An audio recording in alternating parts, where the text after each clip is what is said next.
All right, we're back at it. Welcome to the office up here. I haven't done one of these in a long time. So it's the middle of August. um, Various things are going on. I have things I'm supposed to be doing. Deadlines are approaching. And yet, I find myself with some spare time. I was going to go to the skate park today, but it's a bit gloomy out. I might actually still try to go if it's not too wet. However, I started realizing now that this last year is over, and I wrote a blog post about it. You can go to my blog, Philosophy Sucks, and check it out. Oh my god. Um, I started realizing that it's time passes because I realized that I started um, going to college in the fall of 1994.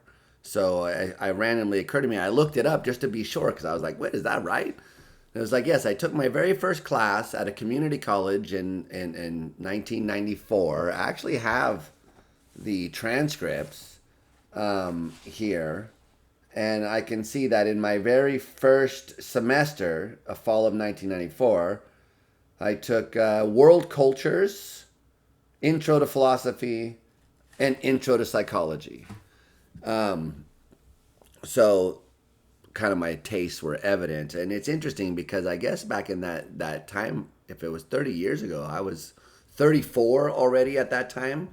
So a kind of non-traditional student entering the going back to college.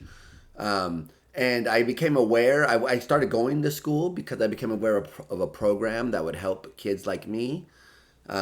Because I had been in a group home as a kid, I was eligible for this program run by these people called the Private Industry Council. Their goal was to help at-risk youths get back into the workforce. So at that point, what was I doing? Well, I started in 1994. So prior to that time, I was just taking any job that I could take, and I was playing in a death metal band. My I got out of a group home. I got drums. I wanted to play, always wanted to play the drums. I just got a drum set. I saw it at a swap meet that was cheap, and I started my very first band with people that I knew. That didn't work out, but my second band did work out actually. That was a band called Mutilation. And it's a long story. Maybe we could talk about it, but that morphed into a band called Cannibalistic Mutilation because there were lots of bands called Mutilation. Um, and then that morphed into a band called Mortalis. Then it turns out there's lots of bands called Mortalis. Nothing original under the sun. So that kind of morphed into a group we called Bottomed Out, which lasted briefly. And then at that point, I had already started community college. The Mortalis era, I think, was like when I was really first starting going to college, and that was a lot of fun. I remember it being like playing in a band and going to school. It felt very much like the kind of high school years I imagined I never had, like the kind you see in Back to the Future. Oh my gosh. Anyway,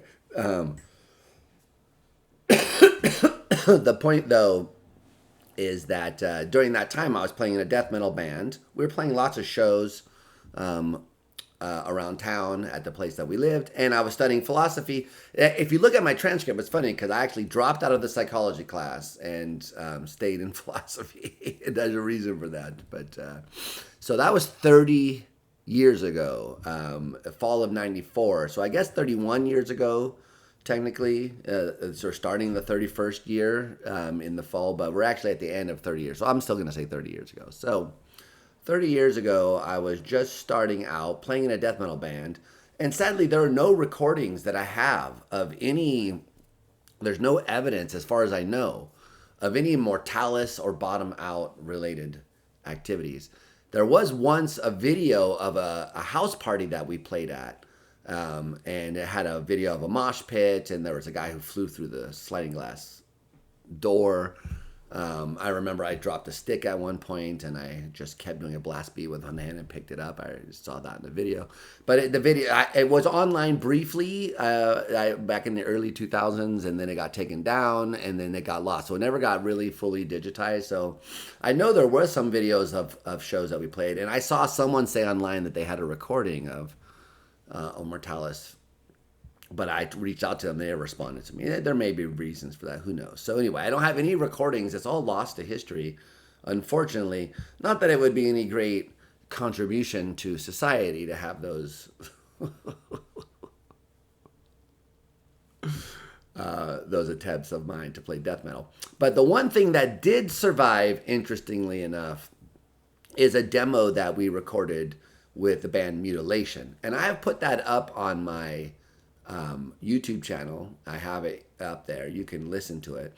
And I thought maybe it'd be fun to do like a reaction video type thing to it. There's a lot of things I can say about it.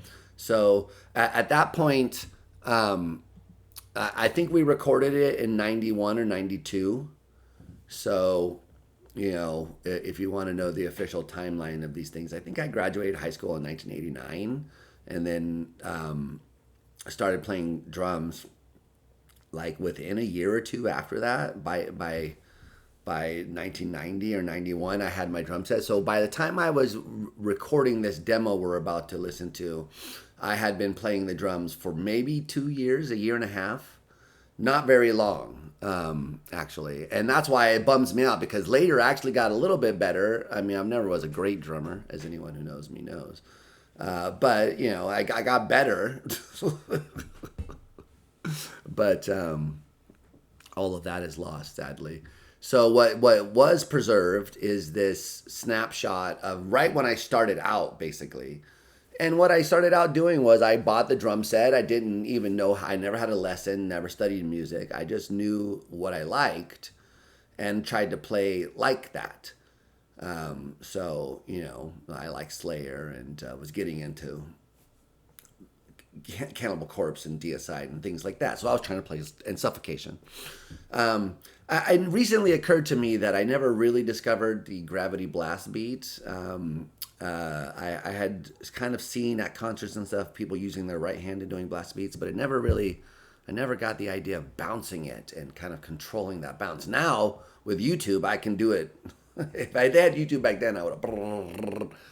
But now I know that bands like Brutal Truth, who blew me away back in the day, were playing so fast. That's what they were doing, more than likely. Anyway, I have gravity blast pressure.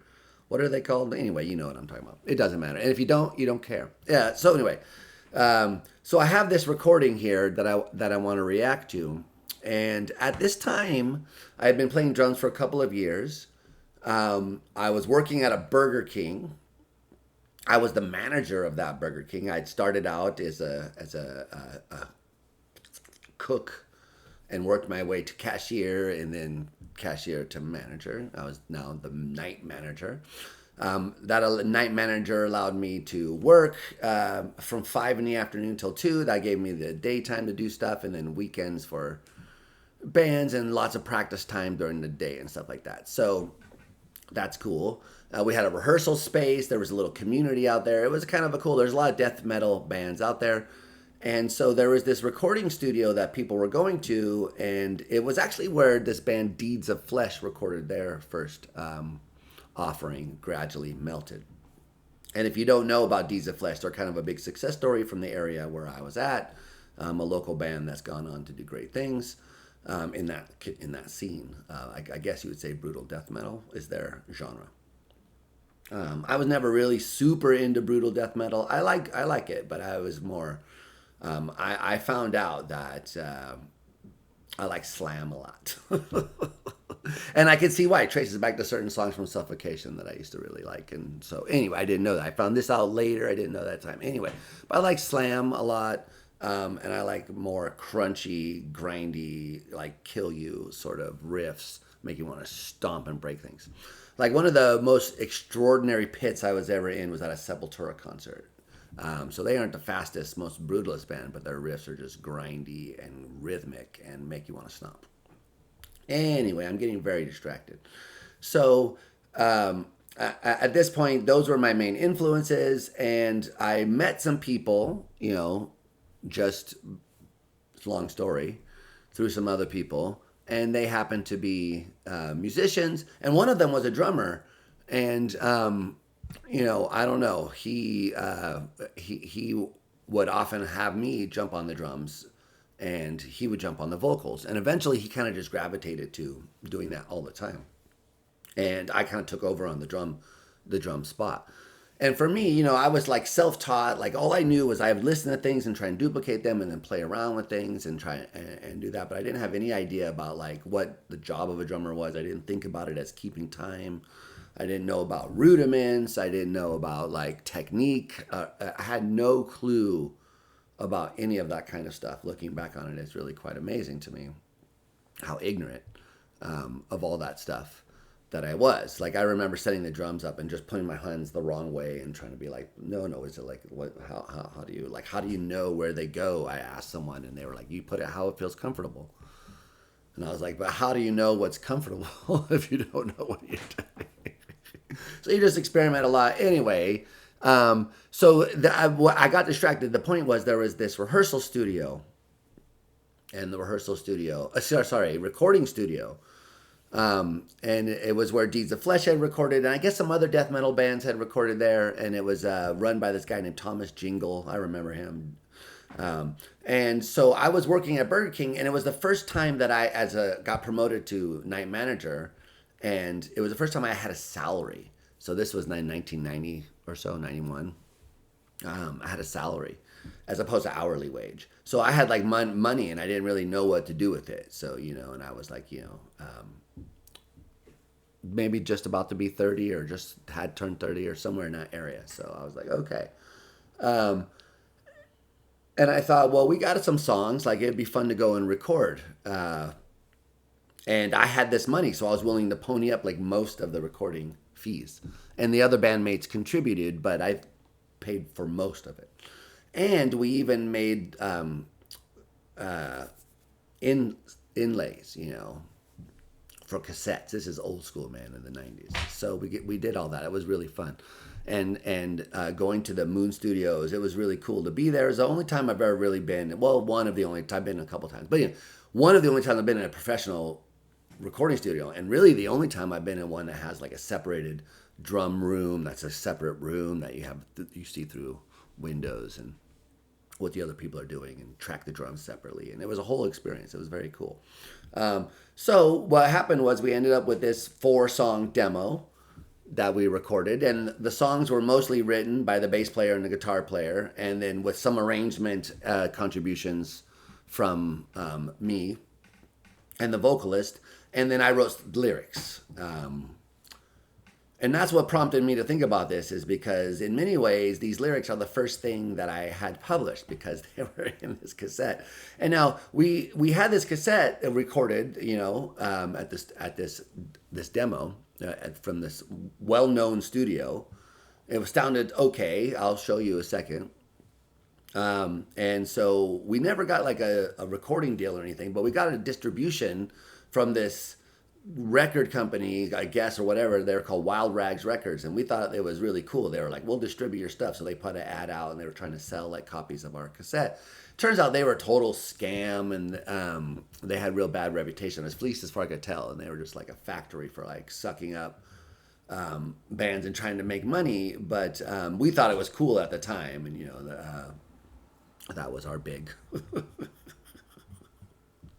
that was our big thing. But I eventually like had a sudden change of heart and just kind of quit playing death metal. And it sort of overlapped with my going back to school and my coming to kind of think to myself that I was at a choice point where I had to decide like which way I was going to go. And I couldn't really see myself staying on the path that I was. And I associated death metal with a lot of other stuff, which I could talk about too. But there was also a group of people in the community I was in that were very anti-higher education and were like, fuck those college kids and stuff. And I was like, okay. So I could see why one might have those feelings, but that wasn't the feeling that I had. So anyway, long story short, this was a very tumultuous time, the early 90s for me. And even though I was an adult, I was not stable or secure, and I still wasn't sure what I was going to do with my life, being, in my 30s. I had got out of the group home and just kind of bounced around from job to job, trying to get by, trying to figure out what the hell was going on around here. To be honest, it was kind of hard to just all of a sudden be out of the group home, juvenile hall, group homes, etc., and not to mention my own home, where everything was very structured, very controlling, very rigid, and suddenly just like I was like, I can go and do whatever I want, and like no one's watching. Not you don't have that sense anymore. Someone's always watching, but back then you could just be like an anonymous person in the background. No one pay attention. Like okay, um, it's like Suicidal Tendency said, he's loneliest when he's in a crowd, man. Anyway, oh my god, I gotta stop. Okay, so I thought it would be fun to like go back and look at these lyrics and to listen to this recording. Now, honestly, I've heard this recording before. But for a long time, I lost it. And it wasn't until Facebook. I think I started Facebook in the, I don't know. I know Facebook started in the 2003s because I remember hearing people when I was in grad school talking about poking Aristotle. And I was like, what the fuck are they talking about? Turns out it's Facebook. So I think I got on Facebook. I don't know when, but it was later than everyone else. And now I'm not really on it. But there was a period of time when I was, and I reconnected with a lot of people that I used to know. And some of them were these old death metal compatriots, and in particular, the singer for the band had a copy of the recording. See, I didn't even have it at this point. So at that point, I got it, and I wrote some stuff. I put it on my blog, but I never really like came out and like. So at that point, I re-listened to it, and I was like, oh my god. But I haven't like done this where like a reaction video. So I figured let's go ahead and do that. So I have it here. And I'm pretty sure this works. That's a long-winded intro, man. How long of an intro is that? Oh my god. All right, now for the death metal. All right, so let's see. I think we had 4 songs on here, and I think I have 2 on here. I made this video a while ago, and then I put it up on my YouTube channel. This is 8 years ago. And all I wrote was rare death metal from back in 1992. Oh, cryptic of me. All right, let's do it.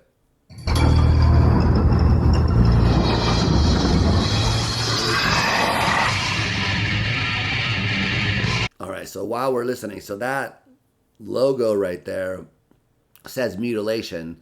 That was designed, I think these initials down here say Mike Shirley and Paul Diamond. Those are the singer and the bass player.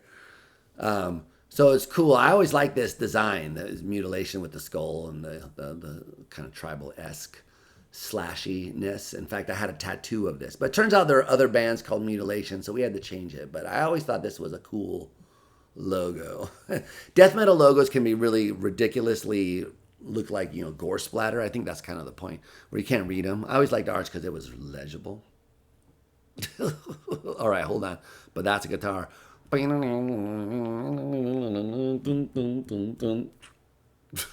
Classic.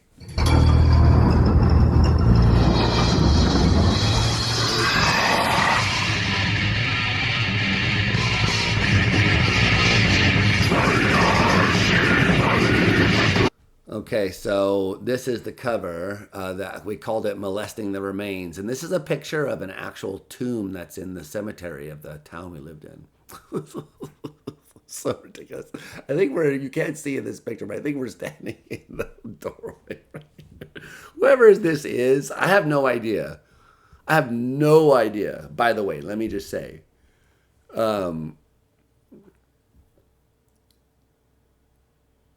this family, I don't know why they have a pyramid. We just thought it was cool there was a pyramid and creepy in the cemetery. I don't know who this family is or why.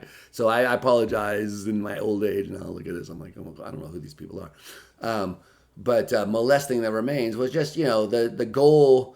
I'm not going to go on a whole rant, but I was very, raised as a vegetarian amongst a bunch of meat eaters.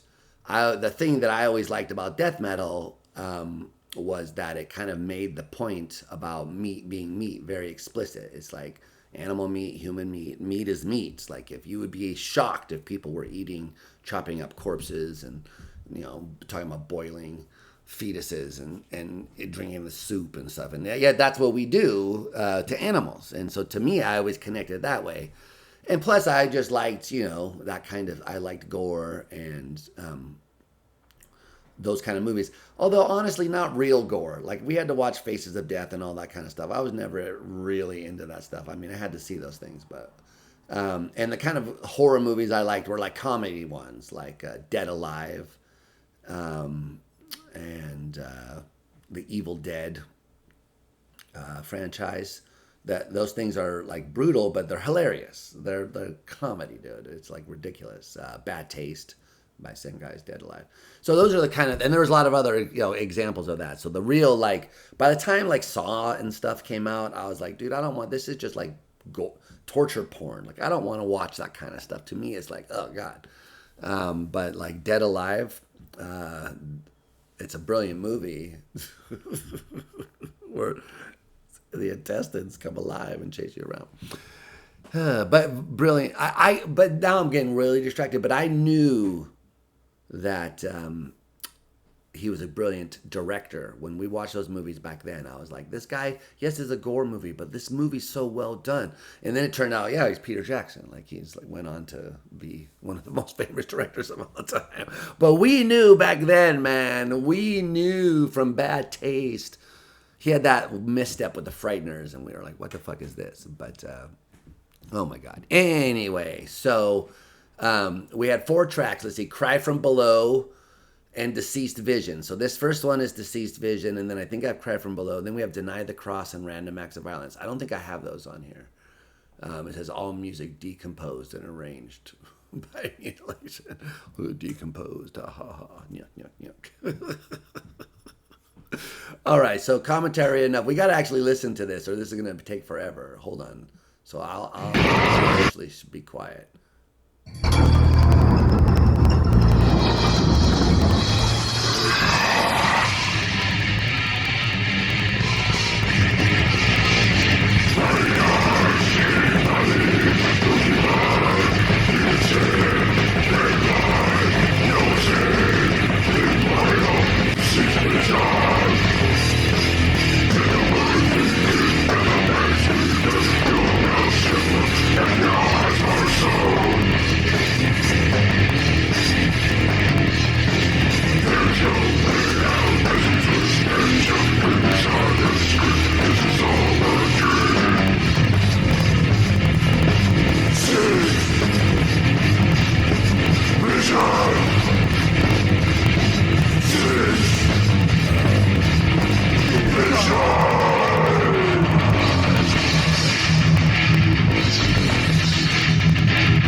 Hold on, that's a good part. But look, if you pay attention, you'll notice that there's like a contradiction in here.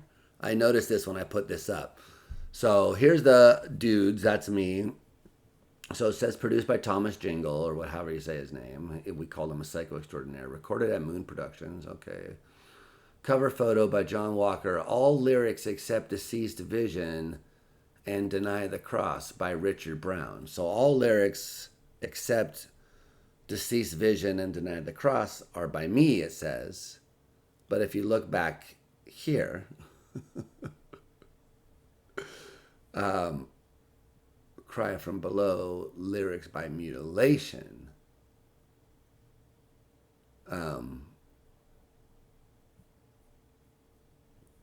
I feel like I wrote most of this, but I think there's a small part in here. I think there's this part of the chorus that was written by them. Maybe that's why we said Mutilation.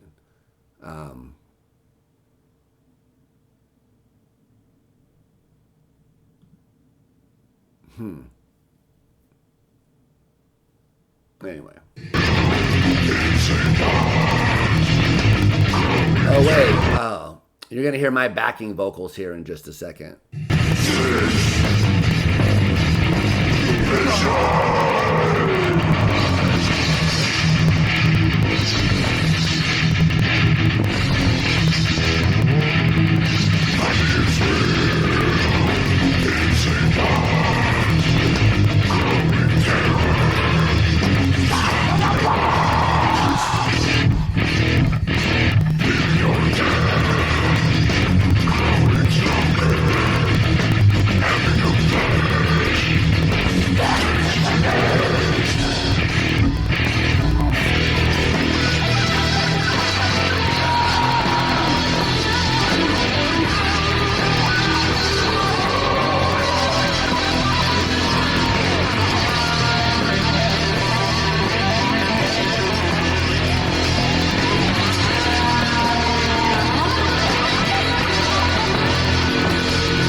So that solo was not in the original song. The producer guy played that in the studio. Nobody in the band could actually play that solo at the time. By the way, I just noticed this picture. So that's me right here. You can't see this picture's so dark, but I'm this guy. That's Kurt. That's Paul. That's Mike, I think. So ridiculous. Okay. So, anyway, my point was just that was that guy. He was like, that section of the song was just open, and he was like, oh, it'd be good to have a solo. He just busted that out, like, just off the top of his head. Like, it was no problem. Sounded sick, so we kept it.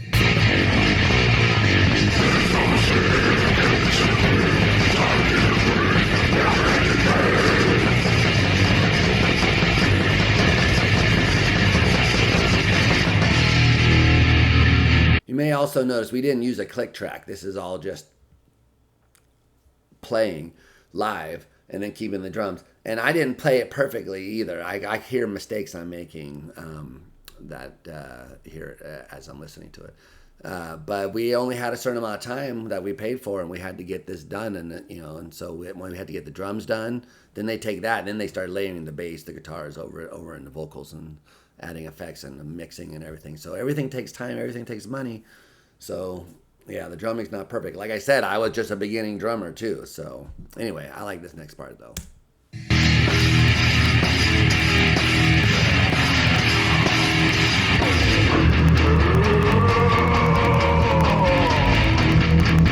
That's Paul.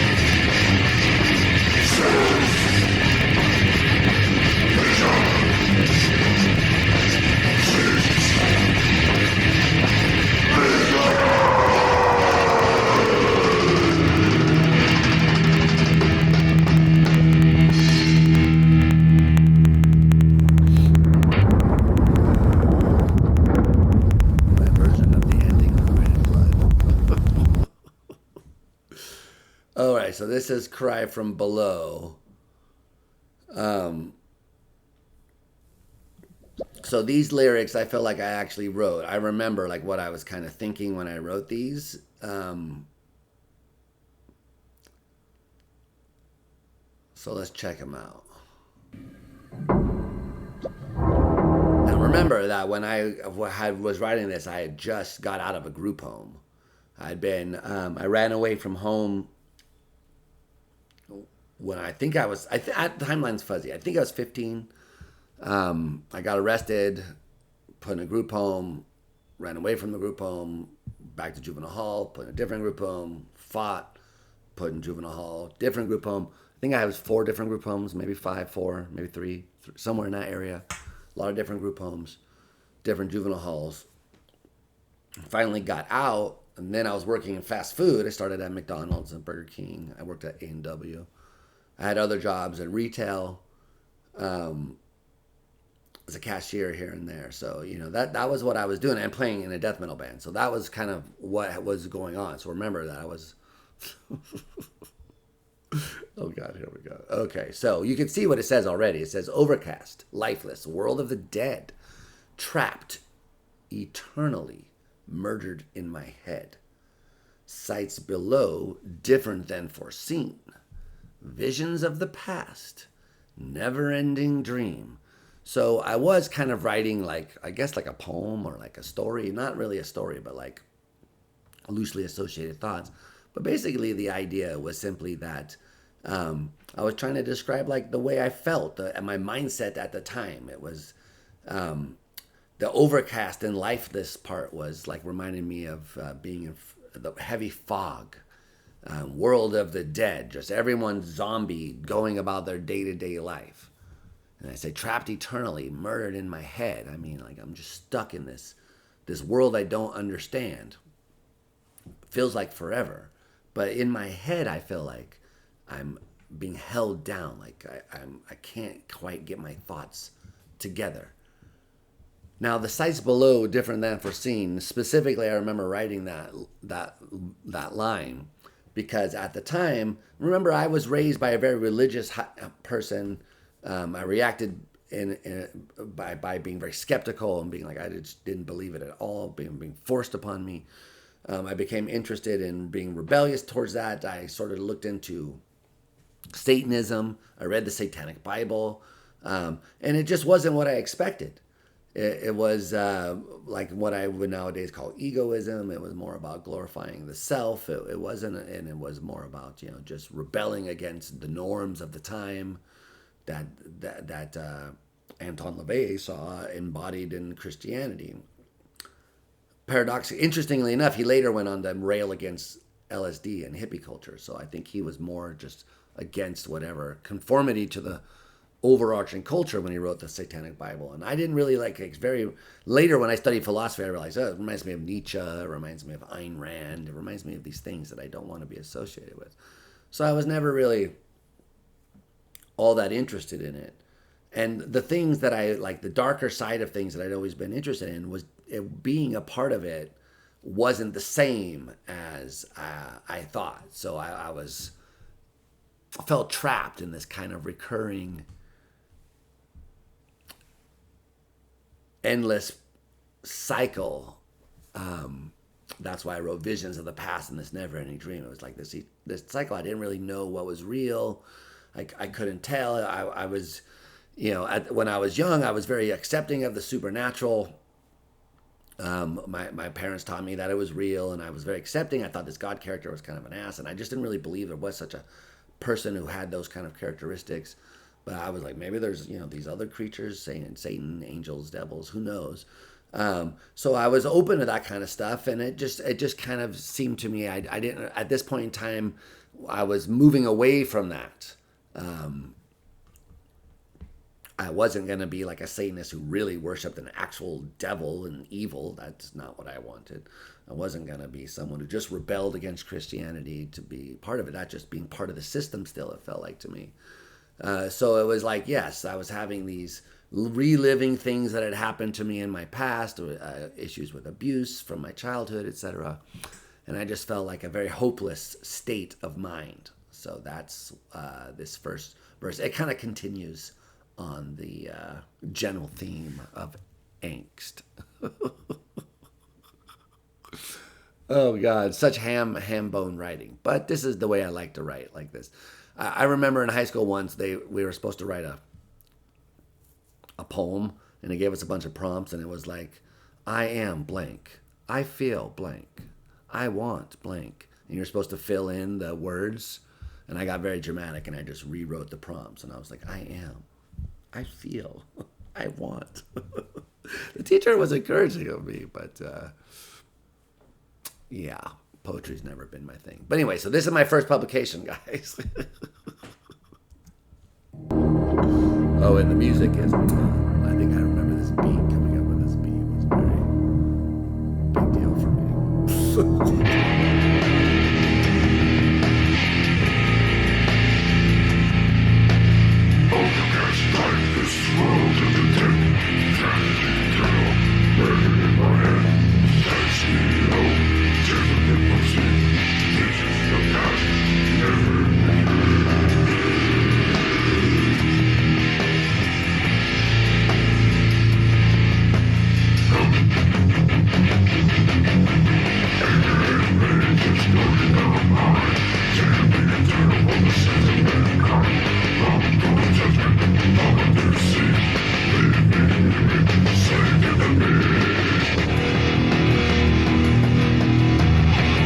So that was funny. We wrote right there, so you know you have to say that. So anger and pain distorting the mind. I was obviously very angry and a lot of pain. Damned eternally for the sins of mankind. Being a vegetarian is not cool, man. So I felt like, we're going to be looked back upon by future history and judged badly for that. But also just the story in the Bible of being, which was taught to me original sin as a kid that we're all guilty, preemptively guilty. So that's the wrongful judgment. I felt like that was, I can't accept that. Fallen decease, so it's fallen. I think it's supposed to be fallen, like you feel like you fell, not falling. Bad spelling, so spelling is not my strong suit, as anyone who knows me know. So if you've fallen deceased, you're fallen and deceased. You're a living memory who's a slave to the beast. The Satanism issue again. So the slave to the beast, kind of getting at the idea that because of your anger and pain and the distortion that it brings to the mind, you've kind of entered the as a rebellion to this wrongful judgment. You've enslaved yourself to the darker side. That was sort of how I felt. Now, little did I know about all these developments that would later come about, the literary Satanism and the Satanic Temple and these things, which resonate more. If I had known about those back then, I probably would have been more interested in the whole movement. As I just was eternally turned off. And I'm not a very religious person, generally speaking. But that riff right there reminds me of the Addams Family.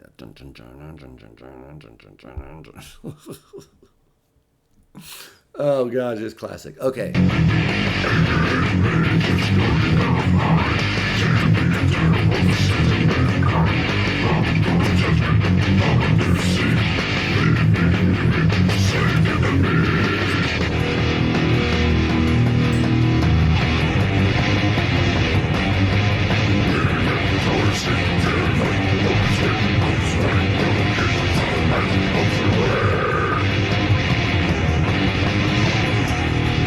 I only recognize a line or two of that. I don't think I wrote the chorus mostly. This next part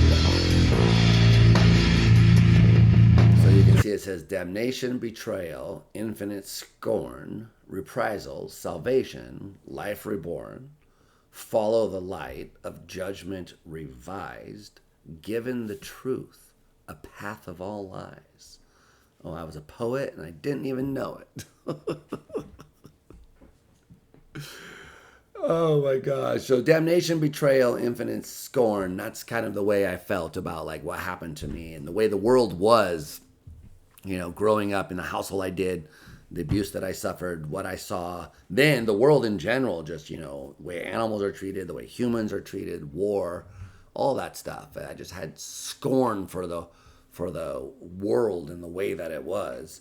But of course, then after getting out of the group home and now I had a job and I was like actually making money, I had my own place and was living a kind of normal-ish life. So this was my salvation and my life reborn and the light of judgment revised. I was starting to rethink a lot of things that my childish self had taken for granted. So I was trying to figure out the way the world was, which is my way of saying, given the truth, which is a path of all lies. Why a path of all lies, not the path of all lies? It's a path. So given the truth, because if you want to deceive someone, you got to know what's real, is what I was thinking. So this is one way to deceive someone, is what is true, and then you can tell all the lies to hide from them the thing that is true. As opposed to the bullshitter, as I would now put it, the Harry Frankfurt style, who doesn't care about what is true. They're just saying random shit. So to me, I didn't, back in, this is before I did any philosophy, but I was thinking the idea in my head at the time was that if you're going to deceive someone, you have to know what is true. And then once you know what is true, you've got to decide for yourself what you're going to do with it, because knowing the truth is the path to telling all the lies. It is the thing which, if you know it, you can hide if you choose to. But that's up to you. So that's why it's given the truth. Which anyway. So then the end. Given I died awake, living my mistake. So this, I think, this given a life with frustration and hate, just my frustration and anger at the end here. I don't know what this I died awake, living my mistake. I think I meant that just living was my mistake. Obviously, I never died. I maybe will someday, but I haven't yet, luckily. Anyway, so I guess I should be listening to the music. But yeah, I could hear the bass. It's funny because the song was written by the bass player, the music. Now I'm seeing the bass is what's standing out in the tune too. He's like doing that slow part for bass shredding. So you can hear the amateurish drums. The riffs are, some of them are okay. Deceased Vision still, I think, a cool song. Anyway, let's finish this out.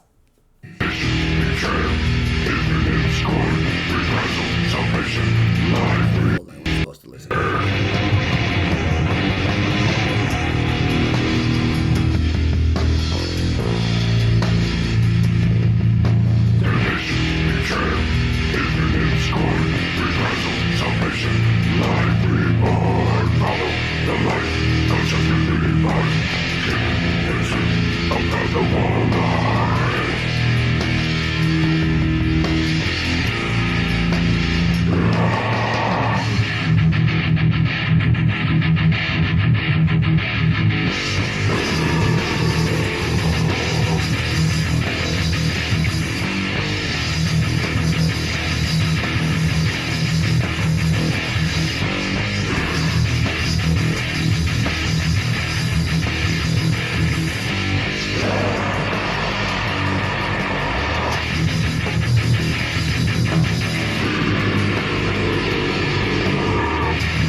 Those sounds were added in the studio.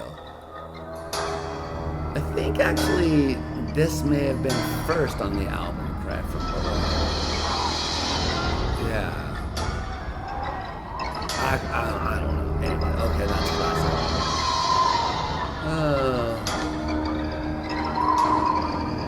This was all just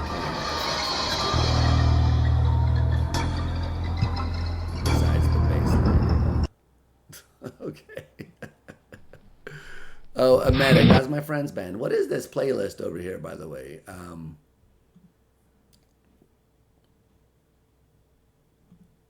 Anyway. Okay. So you can see it's fairly ridiculous. My first publication. Luckily, probably viewed only by tens of people, including after having watched this video. So it is humbling. Wow, that was 1990. That's 35 years ago.